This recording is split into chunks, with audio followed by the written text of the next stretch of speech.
we're always going through these electrical fluxes. You even see changes that occur to our bodies in later life, as we, kind of shift between oblation and prolation. And so when you bring in these electrical phenomena into the picture, I think we not only understand that there's a lot more that we aren't even discussing yet, let alone observing, but also it puts us in a power seat in that, on this plane, we are in fact the sentient beings capable of creating those electrical vectors by way of our sentience and our thoughts.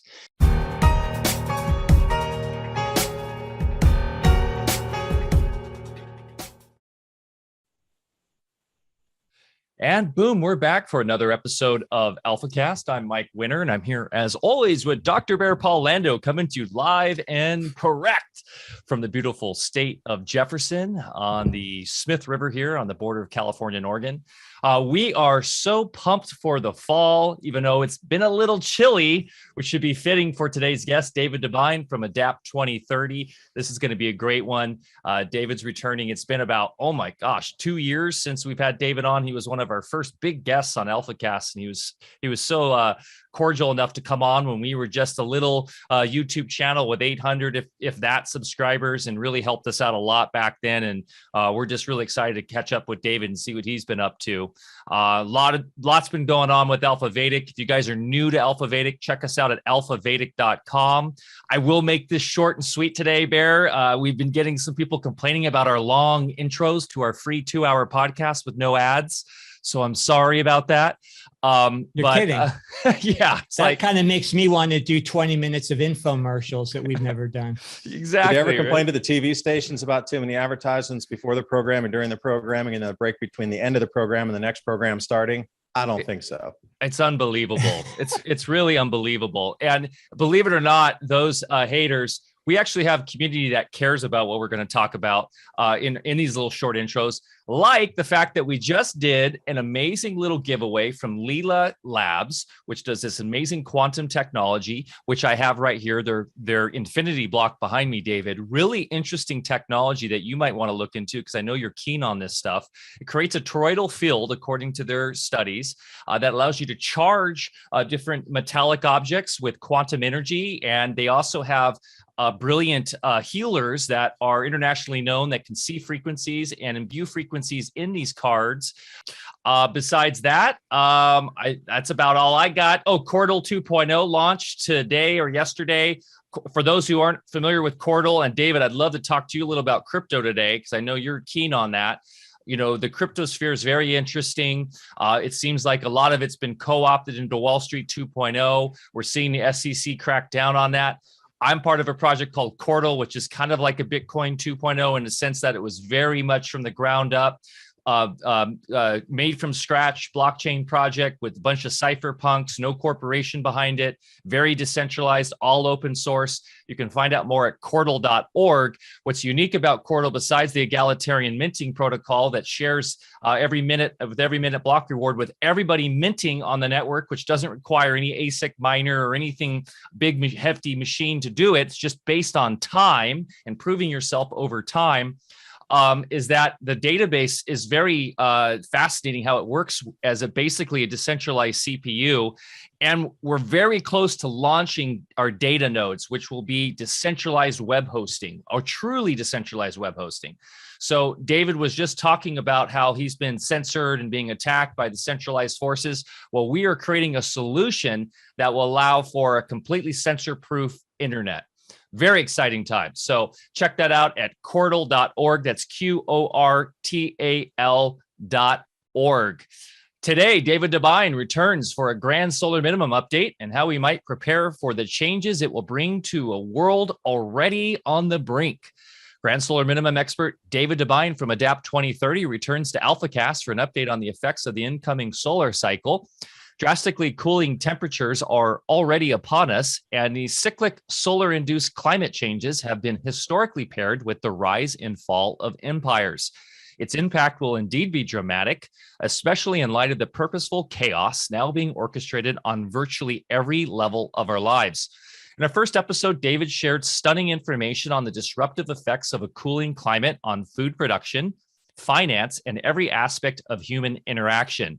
Take heart, though, as we'll frame this intensity of this topic with solutions available to most. David is masterful in his presentation of the quote unquote science behind the grand solar minimum, but always from the larger perspective of thriving versus surviving and the spiritual opportunities belying all such epochal times. And yes, I believe we are entering a new epoch. We can get into some theories on that. Barre Lando, how are you on this glorious morning, Thursday morning? Doing wonderful, and especially excited about our talk. David, thanks for being with us again. And yeah, as Mike said, I want to echo that. Thank you so much. You know, you really helped us way at our beginnings here. We're still kind of newbies, but you know, just trying to get our, you know, the message out just like you are. So thank you for being with us again. I wanted to reconnect with you for actually quite a while. As you know, I run a farm here. I farm full time. I've done it for a good number of years now. And it's interesting because when you do that, you have a feedback mechanism, you know, with which you're growing in nature around you that tells you exactly what's going on out there. And not only from year to year, but you get to, if you stick with it long enough, to get to see more long-term trends. And what I've noticed in about the last decade is, we're getting earlier and earlier falls. The last 3 years, we've had these kind of freak early frost, and it's required me to harvest earlier every year. This year, we started earlier in anticipation of that, but the frost came earlier, so we're going to lose some crops again because of it. So I'm pretty convinced that something's happening out there with the climate. I don't think it's our fault. I think there's larger cycles, at play. And of course, that's where your expertise lies. And, there's that old saying that things happen gradually, then all of a sudden. Well, I kind of suspect that we're in the all of a sudden stage right now. So what do you think? And, I'd like to get into current events and how they're playing in with, your knowledge base and what you bring. But if we could, maybe have a little bit of a preface as far as how you got into this, we can make it short because I know you've done this 1,000 times. And, just maybe a little cliff notes of what solar minimum is in the first place. So thanks again, and take it away. Yeah, thanks for having me back. And I'm so glad that you're expanding, and still in the information space, because the people you interview and all the guests that I see you come on, because I get your emails when you have new interviews, and when I'm preparing something, I'll click on and listen out the side of my ear there. It's great that you keep going and keep putting out such valuable information in this time of change right now, because this is what we need, is so many minds coming at all these problems that are coalescing at the same time here, and we're going to need a myriad of solutions. So I love that you went from 800 and you're well over 10,000 now, and it's going to continue to grow because you reach that rollover point where then it's 10, and then suddenly it's 25, and then suddenly it's 50. And the more the world seems to be turned upside down on its head, the more people are out there looking for solutions. And then you'd be surprised what you consider as just a normal go to work, hardworking person that's always bought the mainstream media's explanations for XYZ is suddenly going, wait a second, maybe I need to look over here for some alternative information, because what has been fed so long doesn't seem to fit what's happening anymore. And I've noticed that it seems to be a mass awakening of, this epoch you're talking about is a vibrational change. So when you look at it in terms of power structure from top down governance, that was set in place in a different vibrational frequency field, and people were born into that same frequency field. So something that was in the 1940s, 1950s, you were born, grandparents or older parents born into that. They were born into the field, so that top-down approach worked because they were born into the same frequency. And now as we're transitioning out, and we've actually into the age of Aquarius back last year, and the planets were so close together, and the telescope looking at those just a couple of degrees from each other, transitioning to a faster energy, and people are awakening from that. So from a realistic approach, the way they have put this top-down pyramidal structure, and everybody knows the pyramid, top 0.0001% down, corporations, the military, and then people at the bottom. Okay, that worked for that denser energy field. But as the sun's stepping down, our solar system's changing, and I'll go into all the changes on all the planets that have occurred in the last year and a half. The control structure of the elite over the planet needs to change also, because their frequency field is changing. Their awareness is, people are piercing through the veil now. So a new system of control needs to be put in place for the new vibration frequency. And then you talked about cryptocurrency, the old fiat money system based on acquisition, war, and control. That doesn't work anymore. So what is it going to be now? Well, it's moving to crypto. And like you say, crypto can be your bondage or it can be your freedom.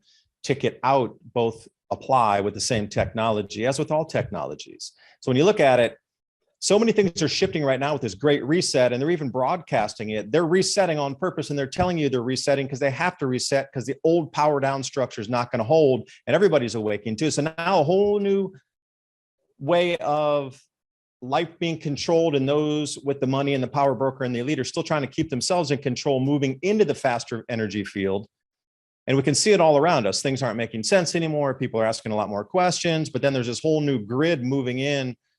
The separation of people, I think they're terrified of us and our manifestation capabilities, not only you and myself, visually by ourselves creating our own reality and busting through this chrysalis, for a better word, but hundreds of people getting together. Elite are terrified of this because our manifestation's ramping up and faster and almost real time now. So one person, yeah, they can do what they're taught or programmed or thought to think to manifest for the elite. What they want is the outcome. But put a bunch of people together that do question the narrative, don't go along with that anymore. And that becomes a real threat, because 10 people, 100 people that have an alternative way to manifest in this frequency field is definitely throwing a wrench out there. That's the reason I really believe that we're being so separated at the moment. Our capabilities to overthrow these reigns of power are at our grasp again. It only comes around once every several thousand years. And you see the amount of effort, time, coordination, and all-out destruction of everything we've ever known to keep us separated during this most pivotal time of change. Now, it might sound a little outlandish, but when you start to understand the frequency of the sun is changing, and the output and the visual spectrum and the amount of cosmic rays bombarding our planet, which also have an effect on species themselves, you see all these things lining up into perfection right now. It is an awakening, but this whole dense, darker energy power wants to grab you and like pull you back into the soup as we're trying to rise out each day more vibrationally light as we go around the full circle of the yugas here, as the best way I can describe it. I'm really getting back into the Indian Vedic texts and the yuga cycles, because I do believe we're coming out of that Kali Yuga into the Dwapara Yuga, and the elites know it. They understand these grand solar minimum cycles. They know there's not going to be enough food. It's going to be a lot of panic, and they're going to get overthrown again. So they're trying to stop all this. And then all those other layers of things are happening at the same time. It's such an amazing time to be alive. Truly is. It is. And I think what you're describing is an overall consciousness shift, and it's a matter of choice. I think people are making right now, as far as, which bandwagon they want to jump on. And the way I see things is that the so-called controllers are really at a disadvantage, because they're playing the same old game by trying to retool their control technologies. And meanwhile, those of us that are going with this shift, it's making available to us all different sorts of insights, new technologies, ways to produce things that aren't reliant on old manufacturing methods. Here on the farm, we're constantly expanding our awareness of how to grow things. We're in the Northwest, and I grow things that are tropical that aren't supposed to grow here. So there's a lot of things we're catching up to. And of course, that thing you're talking about, as far as things speeding up, that's a real phenomena that we can, explain with waveform physics. And so all of these things that weren't available in prior times, including this knowledge of, what makes us tick in the first place, is really putting us, I think, in the most favorable position historically for humanity, even though it really looks like all hell is breaking loose. That's not to minimize all the real things going on, and most likely the chaos will continue to see and also escalate. But I think it's important always to just reframe it in that, we are being led by higher intelligence, including, you mentioned, the sun and planetary bodies and things. Well, those are all living intelligence as well. And of course, when you're in the flow drafting that higher intelligence, then magic starts to happen and all the solutions appear. So sorry, since you opened the door to that, I just want to make a quick comment. Well, I did open the door because I knew you'd respond to it in a way that I couldn't phrase it, because I have my little niche of understanding the frequency field and the cosmic ray density increases. And then on the planets, you might just sit there and go, whoa, these guys are talking woo-woo mumbo jumbo there, where there's new agey junk. It's not, because let's start out, if we go back to May of 2020, Pluto's atmosphere collapsed. And that should be a wow factor and go, wow, that really has. So there must be some electromagnetic effects happening within our solar system. And then Neptune, 6 months later, reversed its atmosphere. And that should have been a double wow, that's incredible factor. And then Uranus, the rings around there were X-ray jumps that were visible with the naked eye. Now, normally a lot of this stuff would happen in a different spectral wavelength that would require instrumentation to view and quantify. But the X-ray discharge was so heavy that it was visible with the naked eye, jumping off the planet, grabbing on the rings, and then shooting out into what we consider space. But no, it was following on the Birkeland currents and the electric field lines that you can't see that are invisible to our naked eye. So when you start to see something at this proportion that's so far exponentially above the charts to see X-ray, it's, when you look at an X-ray flare coming off the sun and the way that they categorize different flares from the sun, you got the M flares, and of course, the most famous are the X flares. When you look at that, it actually has an X pattern when it goes zzz, and it comes off the sun. You can actually see that X shape from the discharge pattern with such heavy intensity. But for an outer planet to jump with the X-ray visible to the naked eye out to the rings and then continue down the field lines is just something to behold. And then I was talking before the broadcast here, I have a telescope that I moved out of the back here. Jupiter's auroras were 10x, and they kind of dissipated a little bit as the sun's turned on for solar cycle 25. But when it went to the low just maybe 6 months ago, and even in the last 3 months, you could see blue halos coming off of Jupiter. The aurora were 10x more intense.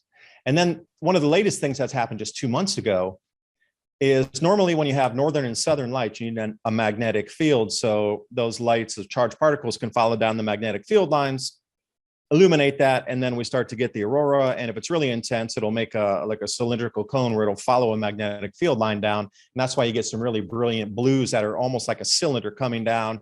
And the auroral ropes, and there's different type of twisting auroral ropes that, positive, negative current going around each other that follow those same field lines. But Mars doesn't really have an atmosphere or a magnetic field that creates an atmosphere like Earth. What it does have, though, is mineral in the crust. And aurora started to come out of even the equatorial bands off of Mars, where the aurora were coming out of the mineral composition of Mars crust. That was about 4 months ago. So I'm looking saying, Earth is next here. If you're going to be coming from the outer planets coming in, so what types of things would it be looking for? And you mentioned toroidal fields there. Jupiter is going to swing past the Earth coming up in the first part of 2022, probably around March. I can give you an exact date if I get back on the JPL models to see when that's going to swing in front. As soon as Jupiter swings around in front of the Earth, we're going to be locked into a second magnetic field until 2024, where it's a perfect square. And that has a looping toroidal field as well associated with it. But if you think about Jupiter, Saturn, Uranus, and Neptune as one new magnetic field forming, interlooping on itself as a solid magnetic field, slight, but its own magnetic field. We got Mars and then Earth, which means we're 2 planets away from that. But then we have the sun stepping down, and we're the 3rd planet away from that. Now, nothing goes to 0, so there's probably going to be a balance and equilibrium of that of the decrease off the sun and some sort of in equilibrium within that second magnetic field. So if you're talking about looping toroidal waves, we're going to come in and the Earth's going to be right in the center there, 2024. But as Jupiter swings past here, we're going to have an enormous amount of crustal damage coming up here is the best way I can put it. Earth cracks, land subsidence, land upwelling, instant land upwelling like we saw in Haryana in India, earth cracks all over the place. There's just many instances of this happening. So you come into something called the Bosch wall when these two toroidal fields are looping in on themselves. There's this equilibrium midpoint where those two magnetic fields are over looping on themselves, and it's called the Bosch wall. Well, we're going to be in that Bosch wall square in the center in October of 2024. So if you're looking at this from a perspective of a government trying to still retain control on the planet without sending all out unbelievable panic across the airwaves, we don't even know what's going to happen with the second magnetic field. For sure, after March and April of this year, when Jupiter swings past and we get more locked into it, we'll have a good idea of how much damage it's going to do to the infrastructure on the surface of the Earth. Now, take that into perspective on the possibilities of you coming down into decentralized agriculture, starting with your own garden, regional trading, because things are going to start to get cut off at the edges. So maybe this is some of the reason for the supply chain disruptions. Already a built-in excuse there. Because are you going to come clean with the populace? Like, hey, the reason that bridge collapsed over there. Oh, the reason the rail lines ripped over there. Oh, that landslide that took away that road over there. That was just because it rained a lot. On that land that lifted up 30 feet in the middle of a farm field, that was just because, yeah, there was a pipe under there and the gas compressed and it uplifted the earth that way for 2 miles that direction.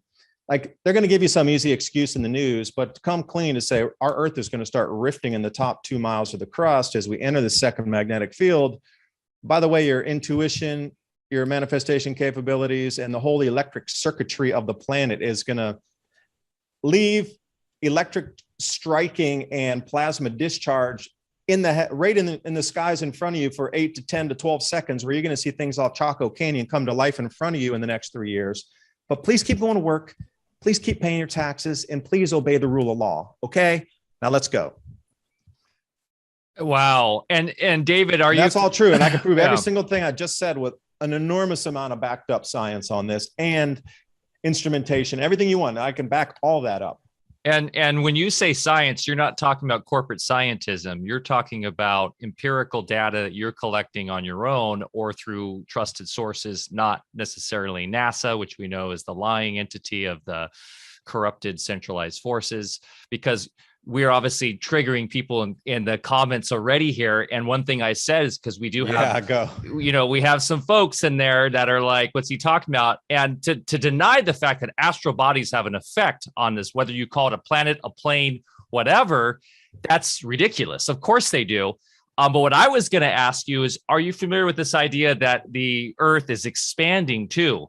That we're going through an expansion part that is related to all these energetics, and that also some of this cracking that we're seeing and is actually due to the Earth growing at this time. I was hoping you both had the answer for that. Something I wanted to ask you both, because I'm looking for that answer myself. Yeah. There's a lot of information that I'm trying to collect as data points, but I don't have it all. And you have a little more. That's more your niche of understanding that, and torsion physics and plasma expansion, et cetera, at cores. So I was hoping maybe you could. Well, maybe Barre has a little insight onto this. Barre? Well, we could go off into some tangents about that. You should. It might be. Okay. You should. So, well, I look at things a lot differently. I believe there are technologies involved in the planet itself. Another whole discussion that perhaps are responsible for a lot of the mechanisms that we see and associate with just, our reality here. And also there really needs to be a greater understanding of waveforms, because, you can't have physicality without a waveform. And then the physicality is nothing more than appearance. But the thing is planetary bodies, just like anything else, are always under a state of flux of going through, states between electrical prolation and oblation, those forces. So it can actually change the appearance of things, how things operate. And if we're just sitting back and I think arguing about the shape of the world, or perhaps if the world is in fact living, I think there's more than ample evidence, when you get into the bottom line understanding of just ourselves as people. For instance, we do the same thing that our planet, we'll call it, does, in that we're always going through these electrical fluxes. You even see changes that occur to our bodies in later life, as we, kind of shift between oblation and prolation. And so when you bring in these electrical phenomena into the picture, I think we not only understand that there's a lot more that we aren't even discussing yet, let alone observing, but also it puts us in a power seat in that, on this plane, we are in fact the sentient beings capable of creating those electrical vectors by way of our sentience and our thoughts. And, we are very active participants in this, in this experiment, we'll say. So I know that's kind of roundabout, isn't really answering your question, but it does open up into an entirely new field that would explain things in entirely different ways. That would be probably very amazing and even stretch the imagination of most people. And on a more metaphysical side of things too, if we consider that Gaia or Sophia is a living consciousness entity, and we're going through a consciousness expansion right now, that could crystallize in the expansion of the physical form too, of course. So there's and you're talking about these heavenly bodies, these planets, David, too. I think of Rudolf Steiner and his notion of these planets emanating from Earth or from consciousness. And this gets a little trippier, but these are living, breathing entities themselves that are directly electrical, right? And are all communicating each other through the ether or through the electromagnetic, whatever we want to call it, right? This invisible force that you talk about, the Birkeland, whatever we want to talk about. And so we are in a live, connected reality. And I think with the materialistic reductionist science that we're forced under, they refuse to look at that. And so, this is really important, I think, for climate and understanding how the climate works, because I personally believe we can affect the climate with our own consciousness. And that's why we've done shows about orgone technology and Wilhelm Reich. And I think it's important because it can help us look at solutions for helping us with our farm here, with impending potential, June and July frost, for all we know, with this grand solar minimum, what the sun's doing, and understanding really what the sun is and what the plasma is and how all this affects directly with our consciousness. So for me, it's really exciting because I believe we are finally getting into the enriched science that we really need to be diving into, and through both observation and understanding the spiritual side of it more.